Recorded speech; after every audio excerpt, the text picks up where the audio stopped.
well-being of the whole humanity. Pine avatar varishtaya Ramakrishna te namaha asato ma sadgamaya tamaso ma jyotirgamaya Pratyormamritangamaya. Om Shanti Shanti Shanti. Let us bow down to Sri Ramakrishna, the embodiment of all religions, the Supreme God incarnate. Let us pray to Him to lead us from the unreal to the real, to lead us from the darkness of ignorance to the light of knowledge, to lead us from death to immortality. Today's topic I have chosen from the Gospel, the attitude of Vaatsalya. Sri Ramakrishna has said, whichever attitude you adopt, you will certainly realize God if you have firm faith. Your faith must be sincere and wholehearted. Kabir used to say, God with form is my mother, the formless God my father. During the daytime, Haladari used to meditate on God with form, and at night on the formless God. And Sri Ramakrishna teaches that as long as I consciousness exists, one should have the attitude of a bhakta, a devotee. He is not Krishna himself, but his devotee. But if God draws the devotee to himself, then it is different. It is like the master saying to his beloved servant, come, take your seat near me. You are the same as I. The waves are part of the Ganges, but Ganges is not part of the waves. The waves are part of the Ganges, but Ganges is not part of the waves. And Sri Ramakrishna himself tells about having certain definite attitude towards God. He says, my attitude towards God is that of a child towards its mother. And Sri Ramakrishna has clearly said, if you have to realize God, you must have definite attitude. You must be established in one attitude thoroughly. There are 5 attitudes. You can take any one of them. One is Shanta, second one is Dasya, third is Sakhya, fourth is Vaatsalya, and the last one, Madhur. The first one, Shanta attitude, that means serene attitude. The rishis of olden times had this attitude towards God. They didn't desire any worldly enjoyment. In fact, in order to get away from all these worldly entanglements, they would retire to the forest, build a hermitage and live there. And they would continue austerities in order to realize the truth. It is like the single-minded devotion of a wife to her husband. She knows that her husband is the embodiment of beauty and love, a veritable Madan. The second attitude is Dasya, that means the attitude of a servant towards his master. Hanuman, the great character in Srimad Ramayana, had this attitude towards Ram. He felt the strength of a lion when he worked for Ram. A wife feels this mood also. She serves her husband with all her heart and soul. A mother also has a little of this attitude, as Yashoda had towards Krishna. And the third attitude, Sri Ramakrishna tells, Sakhya, the attitude of friendship. Friends say to one another, come here and sit near me. Sri Dama and other friends sometimes fed Krishna with fruit, part of which they had already eaten, and sometimes they climbed on his shoulders. The next attitude is Vaatsalya, the attitude of mother towards her child. This was Yashoda's attitude towards Krishna. The wife too has a little of this attitude. She feels her husband with very lifeblood, as it were. The mother feels happy only when the child has eaten to his heart's content. Yashoda would roam about with butter in hand in order to feed Krishna. And the last attitude is Madhur, the attitude of a woman towards her lover. Radha, a great character we find in Srimad Bhagavat, she had this attitude towards Krishna. The wife also feels it for her husband. This attitude includes all the other four which we just mentioned. So, these are the 5 attitudes given to us, and Sri Ramakrishna teaches that one should have one different attitude towards God in order to realize Him. And Sri Ramakrishna tells very emphatically that one can certainly realize God by adopting any one of these attitudes. The word certain is very encouraging. There is no ambiguity, there is no doubt there. As Sri Ramakrishna says, you must have sincerity and wholeheartedness, and your faith must be built upon properly, and then practice the attitude with all earnestness. You will certainly realize God. Today I am discussing about the attitude of Vaatsalya to realize God. Vaatsalya, this attitude, was specially chosen by Sri Ramakrishna himself. Throughout his life, from the beginning to the end, this attitude was very prominent and well manifested in his life. So, it is a most melting mood.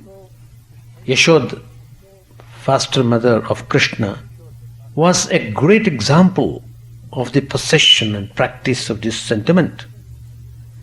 She was all Vaatsalya. Motherliness was her only element. Tending Krishna was her only work and her only joy. The supreme joy Yashoda experienced all through the day in looking after the baby Krishna and in feeding him and in managing him in his endless mischief and prank and play. The height of human affection and the supreme sportiveness of the divine get mingled to maximum effect in the Yashoda-Krishna contacts. The expression of the sentiment of Vaatsalya is unique because in it there is no sense of awe, no feeling of being overwhelmed by splendor, no urge to keep at a distance and adore from afar. Instead of striking majesty, one is conscious of very close endearment. The deity does not dazzle with its burning rays of hot glory, but becomes easily approached and freely talked to, subjecting itself even to attempts at corrective treatment and purposive chastisement. Yashoda sometimes went to Krishna with a rod in her hand to threaten him out of mischief, or with a string to bind him. Though even these occasional shows of severity on the mother's part were as much a show of tenderness as her kisses and hugs were. Out of extreme affection, Yashoda would do all these acts. Now coming to Sri Ramakrishna. See, Sri Ramakrishna himself practiced all these attitudes, and so whatever he says, we can take it thoroughly well and practice it, and we get the result. The life of Sri Ramakrishna was truly an epic in its loftiness of ideal and in its intensity of execution. One of the most poetical episodes in the blessed career of Sri Ramakrishna was the vision he had about his own assuming a form in order to accomplish his great mission of mankind's redemption. In this vision, as reported by him, a certain thing happened in the high and holy region of the seven sages, which is called Saptarshi Mandal. We can see on the sky, in the clear sky, night, Saptarshi Mandala stars. A part of that undifferentiated region of luminosity became condensed into the fine form of a divine child, which put its arms round a sage's neck, spoke to him in a sweet voice, and brought him out of his state of samadhi. The tender but mystically powerful child touch made the sage half open his eyes, which soon got riveted on the wondrous child. The shine on his face made it clear that this child was the treasure of his heart. This innocence beaming child told the venerable sage, "I am descending. You too must go with me." This sage looked at him. By a deep look of approval, the sage gave consent, and an amsha of the sage went down as a bright light.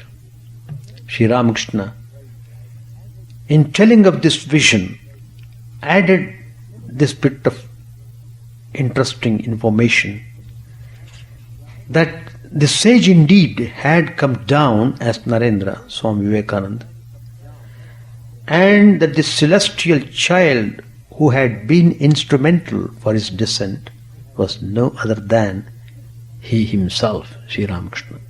This incident, which may well be regarded as the genesis of the Ramakrishna Vivekananda phenomenon, contains in it the sure element of Vaatsalya, the subject which we are discussing today. A serene sage hoary with wisdom and a sparkling child making a request to which the sage immediately responds, compelled by his own supreme affection for it, can have only one bond between them, the bond of Vaatsalya. Sri Ramakrishna's birth had a distinction about it. The father had a vision in which the Lord of the universe told him of his intention to be born in his cottage home. The mother had an overwhelming descent of Shaiva glory on her. The father named the child Gadadhar quite meaningfully, and so his parents' attitude to Gadadhar was vastly more than ordinary putra Vaatsalya. Generally, people love their children, but this was much more. It is a powerful bond. The element of reverential devotion was present in the father's attitude to the boy. Kshudiram's peculiar experiences before Gadadhar's birth had convinced him of the future greatness of his boy. From the very beginning, he viewed him as different. The faults inexcusable in ordinary boys were overlooked in him, in his case, and his spirit of waywardness was condoned. The only unfortunate thing about Kshudiram was that he did not actually live to see the breathtaking evolution of the boy into a saint of rare type. The mother, however, lived long, and her case was in one respect like that of Yashoda.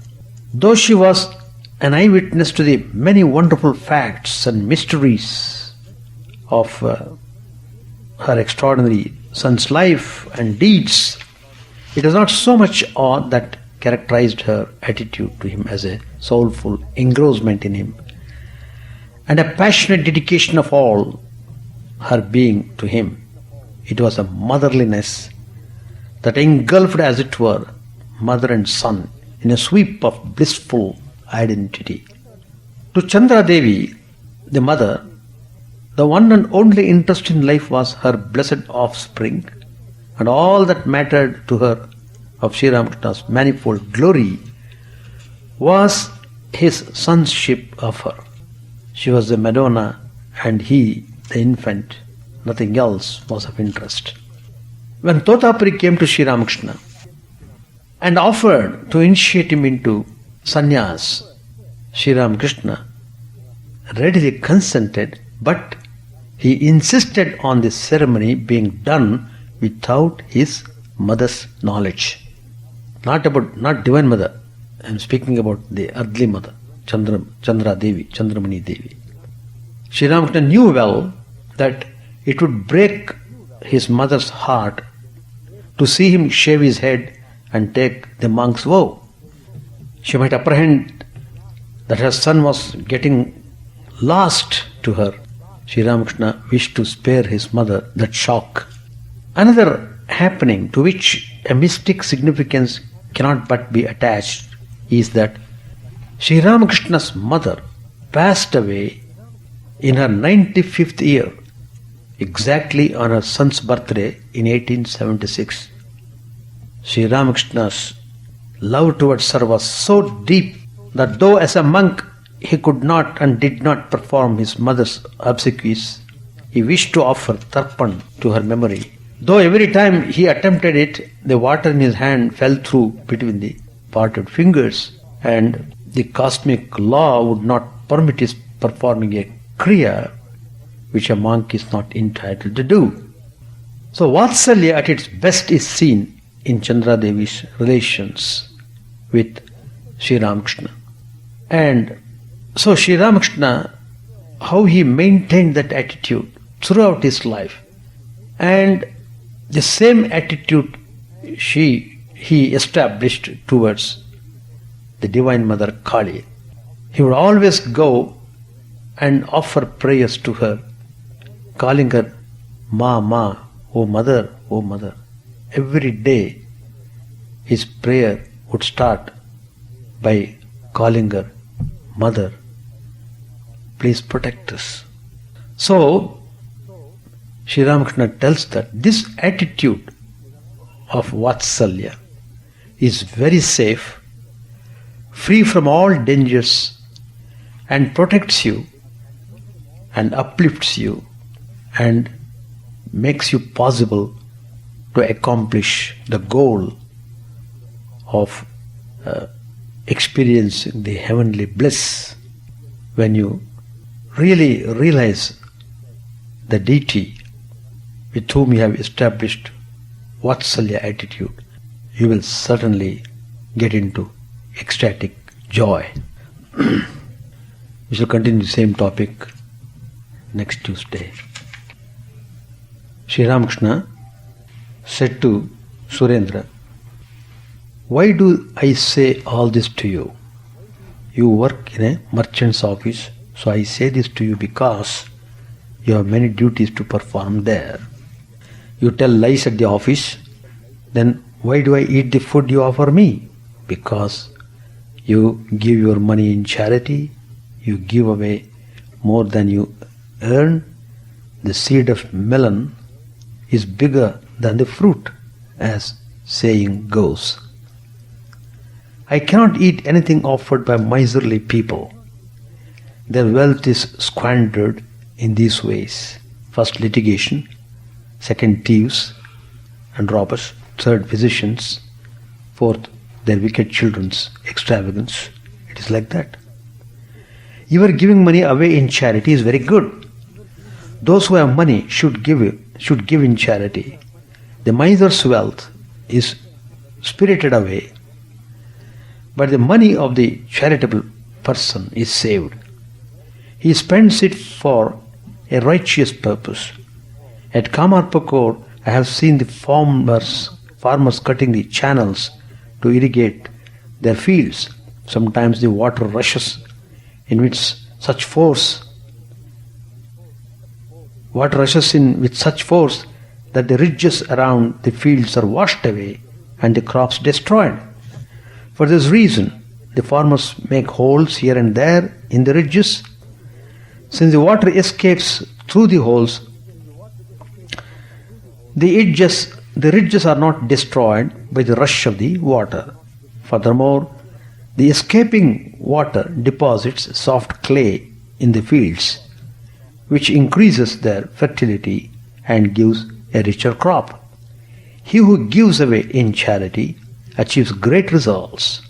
He achieves the four fruits: dharma, artha, kama and moksha. The devotees listened with great attention to Sri Ramakrishna's words. Surendra said, I can't meditate well. I repeat the Divine Mother's name now and then. Lying in bed, I repeat her name and fall asleep. Master said, that's enough. You remember her, don't you? There are two kinds of yoga, Mano Yoga and Karma Yoga. To perform following the Guru's instructions, such pious acts as worship, pilgrimage and service to living beings is called Karma Yoga. The duties that Janak performed are also called Karma Yoga. The meditation and contemplation of the yogis is called Mano Yoga. Sometimes I say to myself in the Kali temple, O Mother, the mind is nothing but yourself. Therefore, pure mind, pure buddhi and pure Atman are one and the same thing. It was about dusk. Many of the devotees saluted Sri Ramakrishna and started to go home. The master went to the west porch. Bhavanath and M, who were with him, master to Bhavanath, said, why do you come here so seldom? Bhavanath smiling said, Sir, I visit you once in a fortnight. I saw you in the street the other day, so I didn't come here. Master, what do you mean? What can you gain by mere seeing? Touch and talk are also necessary. The evening worship had begun in the temples. It was the 8th day of the bright fortnight of the moon. The temple domes, the courtyard, the gardens and the trees were shining in the moonlight. The Ganges was flowing north with a murmuring sound. Sri Ramakrishna sat on the small couch in his room, absorbed in contemplation of the Divine Mother. The evening worship was over. One or two devotees were still in the temple garden. Narendra had left. Sri Ramakrishna was pacing the veranda northeast of his room. M stood there looking at him. Suddenly he said to M, Oh, how sweet Narendra's music is. M said, Yes, sir. That song beginning with In dense darkness is particularly beautiful. Master said, You are right. That song has a deep meaning. A part of my mind is still drawn to it. M, Yes, sir. Master said, Meditation in darkness is prescribed in the Tantra. Girish Ghosh came and stood by Sri Ramakrishna, who had started to sing. Is Kali, my mother, really black? The naked one, of blackest hue, lights the lotus of the heart. Sri Ramakrishna was filled with divine fervor. Standing with one arm resting on Girish's body, he sang, Why should I go to Ganga or Gaya, to Kashi, Kanchi or Prabhas, so long as I can breathe my last with Kali's name upon my lips? What need of rituals has a man? What need of devotions any more? if he repeats the mother's name at the 3 holy hours. Rituals may pursue him close, but never can they overtake him.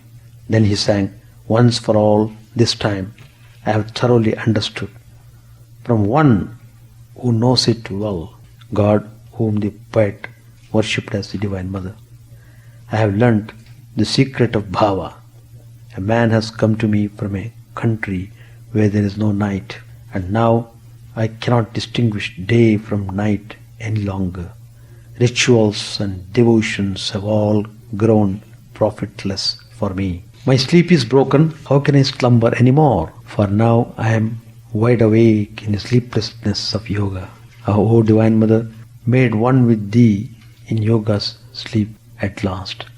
My slumber I have lulled asleep forevermore. I bow my head, says Prasad, before desire and liberation, knowing the secret that Kali is one with the highest Brahman. I have discarded once for all both righteousness and sin. As Sri Ramakrishna looked at Girish, his ecstatic fervor became more intense. He sang, I have surrendered my soul at the fearless feet of the Mother. Am I afraid of death any more? Unto the tuft of hair on my head is tied the almighty mantra, Mother Kali's name. My body I have sold in the marketplace of the world, and with it have bought Sri Durga's name. Intoxicated with God, Sri Ramakrishna repeated the lines, my body I have sold in the marketplace of the world, and with it have brought Sri Durga's name. Looking at Girish and M, he said, divine fervor fills my body and robs me of consciousness. Here, consciousness means consciousness of the outer world. One needs the knowledge of reality and Brahman. Bhakti, love of God, is the only essential thing. One kind of bhakti has a motive behind it. Again, there is a motiveless love, pure devotion, a love of God that seeks no return. Keshav Sen and the members of the Brahma Samaj didn't know about motiveless love. In this love there is no desire. It is nothing but pure love of the lotus feet of God. There is another kind of love known as Urjita Bhakti, an ecstatic love of God that overflows as it were. When it is awakened, the devotee laughs and weeps and dances and sings. Chaitanya Dev is an example of this love. Rama said to Lakshman, brother, if anywhere you see the manifestation of Urjita Bhakti, know for certain that I am there. Girish said, everything is possible through your grace. What was I before, and see what I am now? Master said, you had latent tendencies, so they are manifesting themselves now. Nothing happens except at the proper time. Take the case of a patient. Nature has almost cured him. When the physician prescribes a herb and asks him to drink its juice, after taking the medicine he is completely cured. Now, is the patient cured by the medicine, or does he get well by himself? Who can tell? We shall stop. So one must establish certain attitude towards God, then practice it with all earnestness and firm faith. You will certainly realize God. That's what Sri Ramakrishna said.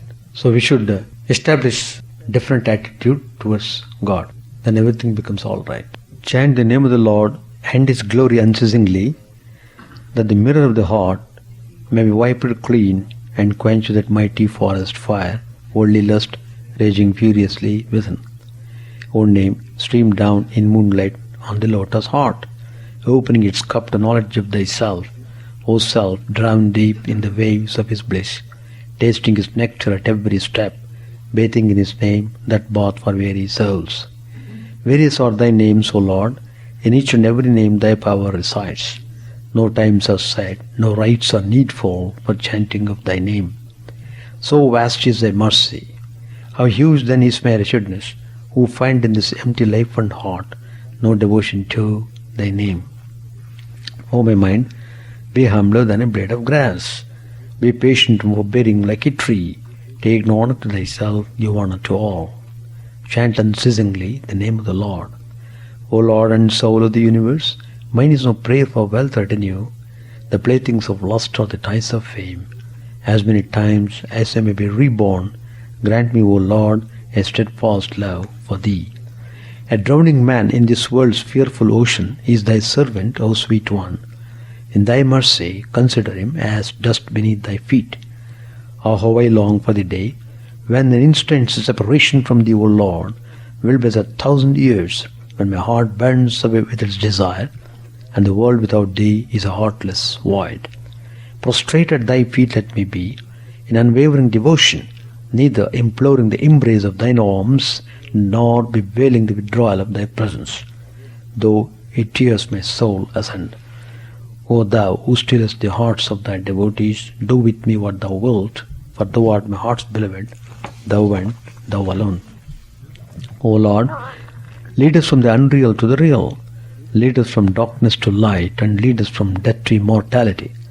May all be free from dangers, may all realize what is good, may all be actuated by noble thoughts, may all rejoice everywhere.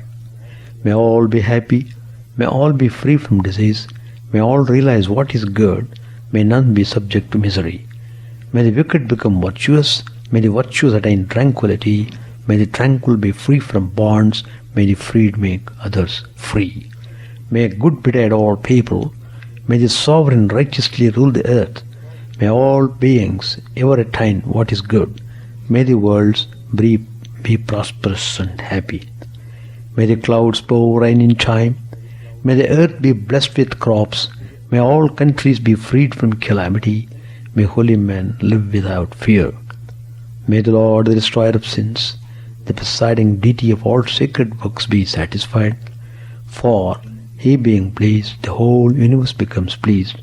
He being satisfied, the whole universe feels satisfied.